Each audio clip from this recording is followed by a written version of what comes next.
مومنو، جو پاکیزہ اور عمدہ مال تم کماتے ہو اور جو چیزیں ہم تمہارے لیے زمین سے نکالتے ہیں ان میں سے راہ خدا میں خرچ کرو، اور بری اور ناپاک چیزیں دینے کا قصد نہ کرنا کہ اگر وہ چیزیں تمہیں دی جائیں تو بجز اس کے کہ لیتے وقت آنکھیں بند کر لو، ان کو کبھی نہ لو، اور جان رکھو کہ خدا بے پرواہ اور قابل ستائش ہے۔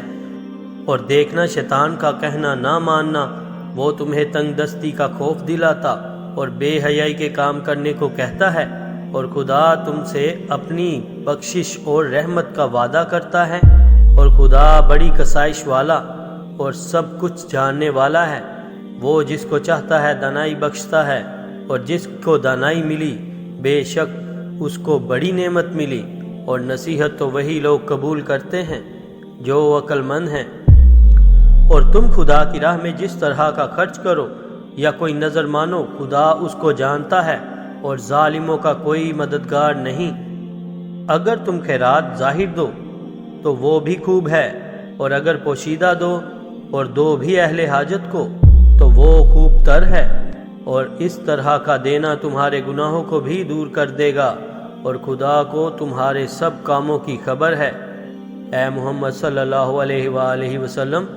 تم ان لوگوں کی ہدایت کے ذمہ دار نہیں ہو، بلکہ خدا ہی جس کو چاہتا ہے ہدایت بخشتا ہے۔ اور مومنو، تم جو مال خرچ کرو گے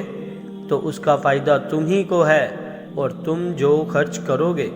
خدا کی خوشنودی کے لیے کرو گے، اور جو مال تم خرچ کرو گے وہ تمہیں پورا پورا دے دیا جائے گا، اور تمہارا کچھ نقصان نہیں کیا جائے گا۔ اور ہاں، تم جو خرچ کرو گے تو ان حاجت مندوں کے لیے جو خدا کی راہ میں رکے بیٹھے ہیں اور ملک میں کسی طرف جانے کی طاقت نہیں رکھتے، اور مانگنے سے عاد رکھتے ہیں، یہاں تک کہ نہ مانگنے کی وجہ سے ناواقف شخص ان کو غنی خیال کرتا ہے، اور تم قیافے سے ان کو صاف پہچان لو کہ حاجت مند ہیں، اور شرم کے سبب لوگوں سے منہ پھوڑ کر اور لپٹ کر نہیں مانگ سکتے۔ اور تم جو مال خرچ کرو گے کچھ شک نہیں کہ خدا اس کو جانتا ہے۔